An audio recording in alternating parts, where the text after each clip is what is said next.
Bonjour et bienvenue sur la chaîne des Fous de Normandie. Aujourd'hui, on va s'intéresser à un concept qui irrigue notre association et cette chaîne YouTube, la neurodiversité. On va essayer d'expliquer ce que c'est, on va essayer d'expliquer aussi les limites de ce concept pour pas que les choses soient mal comprises par certains ou certaines. La neurodiversité, c'est un concept qui vise à penser et à promouvoir l'idée qu'il existe dans l'espèce humaine, dans le cerveau humain, mais aussi de manière générale, probablement dans toutes les espèces, des paramètres cérébraux, plus ou moins intenses en fonction des individus, et que cette palette de fonctionnement psychique est une richesse pour l'espèce. Et qu'il faut arrêter de penser qu'intrinsèquement, être un peu à l'extrême de tel ou tel fonctionnement psychique est intrinsèquement pathologique, et qu'au contraire, être à l'extrême de tel ou tel fonctionnement psychique, on va vous donner plein d'exemples, peut être une chance à la fois pour l'individu, mais aussi pour le groupe humain qui a la chance d'avoir cet individu parmi eux. Alors on va essayer de donner des exemples très concrets. Pour ceux qui regardent la chaîne, vous connaissez déjà tout ça, on en parle tout le temps, mais on va prendre l'exemple des troubles anxieux, du TDAH, des troubles du spectre de l'autisme, des troubles 10, pour expliquer en quoi, intrinsèquement, ce qui sous-tend l'existence de ces troubles peut être une chance. Alors on commence par le trouble anxieux. Le trouble anxieux, c'est ce qu'on appelait avant la folie du doute, c'est-à-dire le fait d'être complètement envahi émotionnellement par un doute pathologique, un doute qui fait souffrir, qui fait mal, qui inquiète, qui préoccupe, voilà, qui est envahissant. Comme le portait bien le nom d'avant, c'est-à-dire la folie du doute, le cœur du trouble anxieux, c'est le doute. Bon. Le doute, c'est fondamentalement une qualité. Si vous ne doutez pas, vous êtes mort. Voilà, c'est aussi simple que ça. Si dans votre vie, vous ne doutez pas, vous êtes pas câblé pour ça, vous êtes mort. Bon. Donc effectivement, il y a un doute qui peut, dans notre société, dans un contexte donné, être handicapant et créer une maladie un trouble plus exactement qu'on va appeler le trouble anxieux, et être vraiment pathologique, handicapant, et nécessiter une prise en charge. Mais intrinsèquement, le doute est une qualité. Et le fait d'avoir des gens dans une population qui doutent plus que les autres, c'est une chance. Alors on peut prendre des exemples animaliers si vous voulez. Je sais pas moi, le suricate qui surveille le terrier des suricates, et ben celui qui surveille, c'est génial s'il est hyper vigilant en permanence, qui regarde partout, qui doute, qui s'inquiète, qui se préoccupe, parce que son job, c'est justement d'avoir peur. Bon, et de prévenir tout le monde quand il a peur. Donc vous comprenez bien que ça sauve des vies. Ça lui sauve sa vie à lui, mais ça sauve aussi la vie du groupe, si le groupe est assez malin pour le mettre à cette place-là.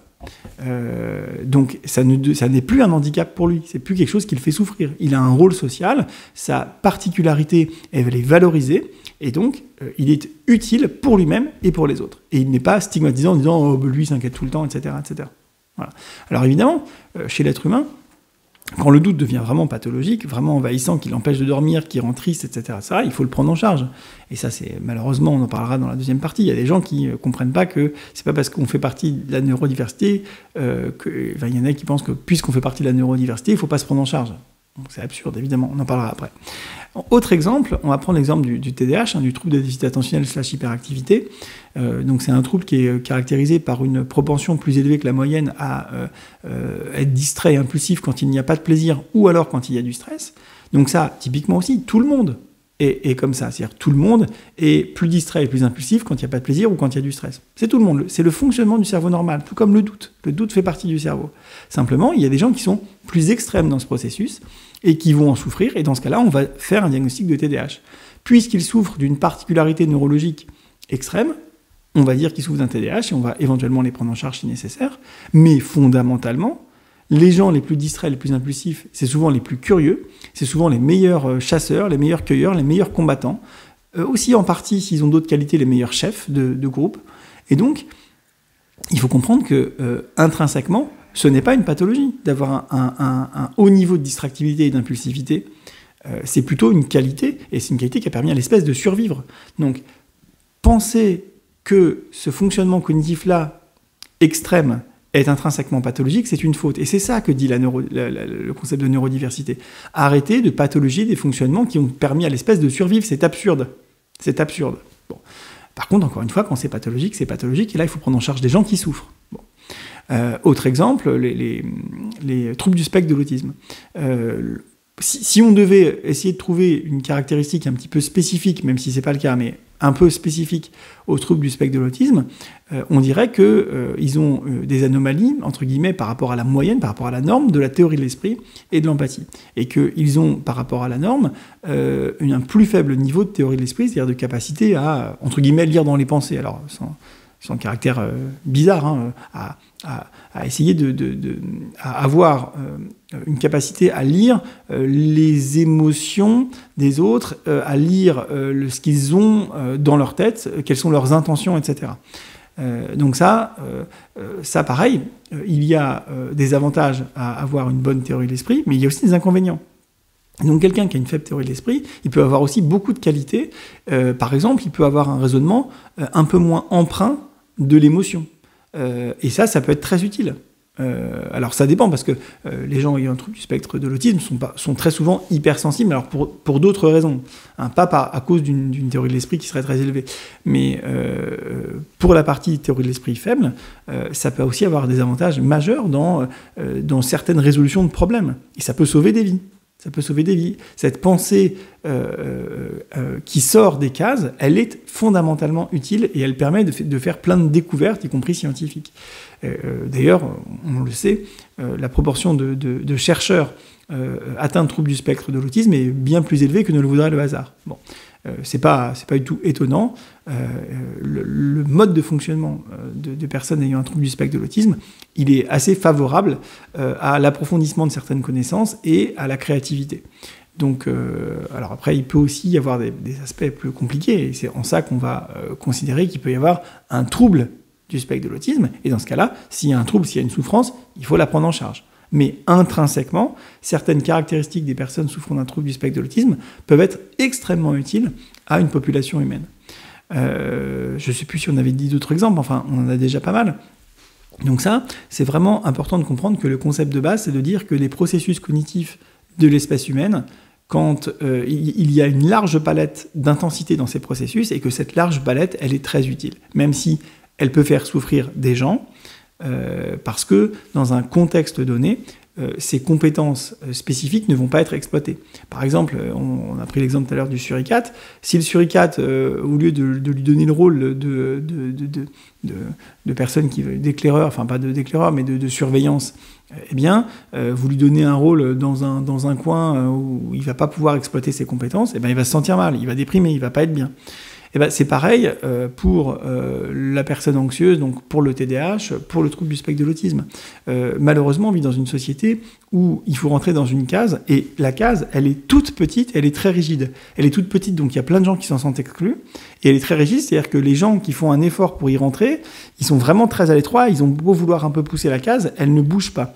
Et donc, il faut vraiment comprendre que les gens avec une neurodiversité, comme on dit, ils souffrent considérablement du monde extrêmement rigide et extrêmement étroit dans lequel on vit aujourd'hui. Et finalement, c'est une majorité de gens qui souffrent du monde étroit dans lequel on vit, parce que la case, elle est de plus en plus petite. Donc, vous recrutez de plus en plus de gens qui sont pas bien dans cette case. Évidemment, ceux qui vont souffrir le plus de ça, c'est ceux qui sont le plus extrêmes par rapport à cette case, le plus en dehors des normes de cette case. Et c'est là où on va avoir des authentiques troubles, et c'est là où il va falloir prendre en charge les patients. Et donc ça, c'était le point dont je vous parlais tout à l'heure, c'est-à-dire que malheureusement, il y a des gens qui ont mal compris le concept de neurodiversité, et qui pensent que ça veut dire que du coup, on ne peut pas souffrir, on ne peut pas être malade de conséquences de sa neurodiversité. Bah si, malheureusement oui, le TDAH ça existe, le trouble du spectre de l'autisme ça existe, le trouble anxieux ça existe, les attaques de panique ça existe, les dépressions ça existe. Bon, donc ces gens-là, ils ont mal compris le concept.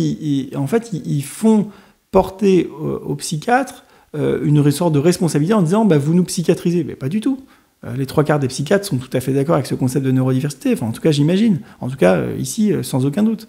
Donc, il faut vraiment bien faire la différence entre le concept de neurodiversité et le concept de pathologie, de souffrance des individus. Dans un contexte donné, des gens qui font partie de la neurodiversité ne souffriront jamais de leurs troubles et ils n'auront jamais besoin de psychiatre. Mais les autres, ceux qui ne peuvent pas partir en Papouasie-Nouvelle-Guinée ou dans les steppes mongoles vivre en nomade, comment ils font ? Comment ils font ceux qui vivent ici avec toute cette paperasse, toute cette rigidité, toute cette bêtise, hein ? Ceux qui ne peuvent pas partir, comment ils font ? Eh bien, s'ils souffrent de trop, il faut les aider. C'est pas parce qu'ils font partie de la neurodiversité qu'ils ne peuvent pas en souffrir et qu'il ne faut pas les aider. Donc ça, c'est vraiment le premier message. Le deuxième message, c'est qu'il y a des gens qui veulent étendre ce concept de neurodiversité à des choses qui ne font plus partie de la neurodiversité. Exemple concret, la schizophrénie. Autant certains processus de la schizophrénie peuvent être des choses positives. Mais il y a des gens qui pensent que la schizophrénie fait partie de la neurodiversité. En fait, c'est faux. C'est faux, pourquoi ?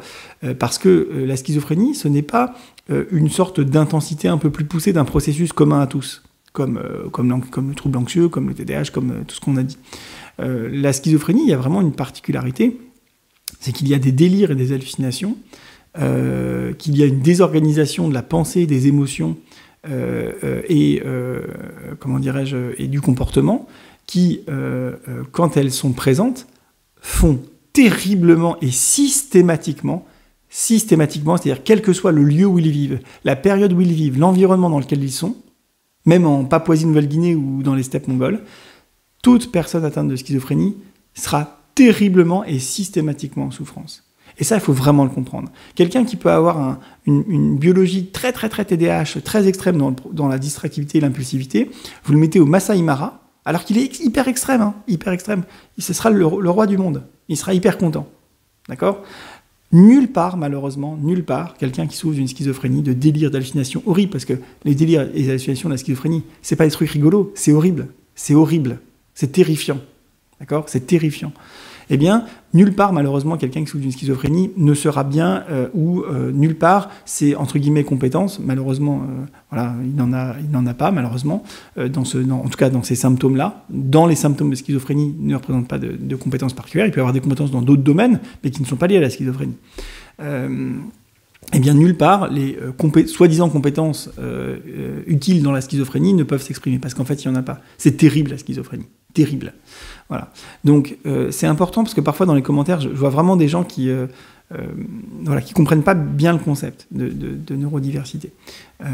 Donc, je voulais qu'on puisse l'expliquer, donner des exemples très concrets, et expliquer ses limites.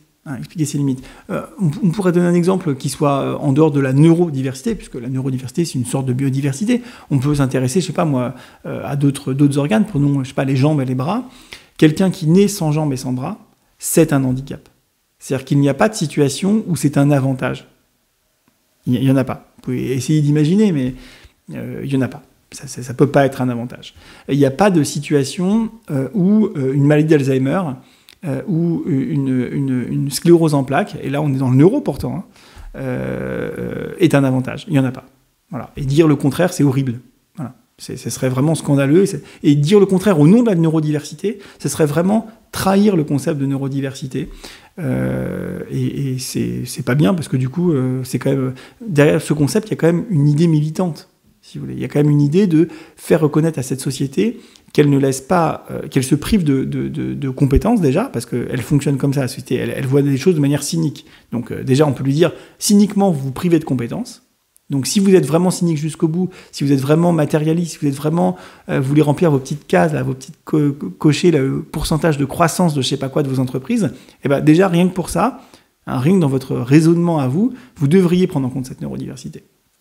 Et puis de manière moins cynique, moins comptable, sans du tout être contre la comptabilité, excusez-moi, de manière moins comptable, la société en général, en termes de qualité de vie, gagnerait énormément à comprendre ce concept et du coup à aménager l'organisation de la société en fonction de ce concept-là et en fonction des particularités de chacun. Donc, voilà, cette petite vidéo pour vous expliquer pourquoi nous on est tant attachés à la neurodiversité.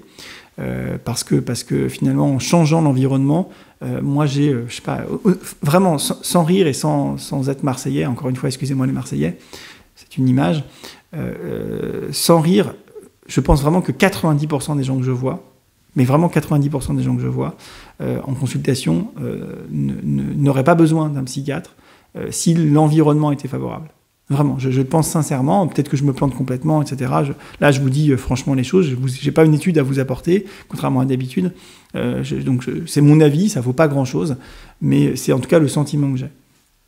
Voilà, écoutez, j'espère que ça vous a intéressé. N'hésitez pas à la partager, cette vidéo, à liker si vous avez apprécié, à disliker si vous n'avez pas apprécié, à mettre des commentaires, à vous abonner et à mettre la petite cloche sur l'abonnement pour recevoir les prochaines vidéos. Bye.